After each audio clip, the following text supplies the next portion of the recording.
Argentina বনাম ভেনেজুয়েলার ম্যাচের ফলাফল দেখে কান্নায় ভাসছে আর্জেন্টিনার ফ্যানরা, যেখানে সেপ্টেম্বরের উইন্ডোতে মুখোমুখি হতে যাচ্ছে আর্জেন্টিনা ও ভেনেজুয়েলা। বর্তমান বিশ্ব চ্যাম্পিয়ন, তাদেরকে কেউ হারাতে পারে না এমন একটি বিশ্বাস নিয়ে তারা চলছে। তবে এই উইন্ডোতে তাদের দেখা যাবে ভিন্ন রূপে, মেসিকেও দেখা যাবে খেলতে।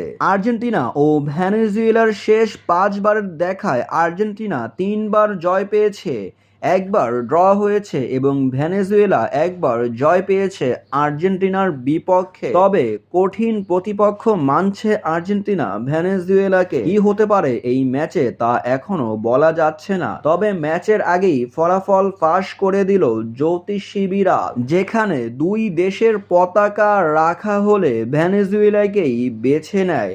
এর মানে হতে পারে ম্যাচটি ড্র হবে। তাহলে কি আর্জেন্টিনা এবার পয়েন্ট ভাগাভাগি করে নেবে ভেনেজুয়েলার সাথে, নাকি হেরে যাবে, নাকি জয় পাবে? অবশ্যই জানিয়ে যাবেন আমাদের কমেন্ট বক্সে।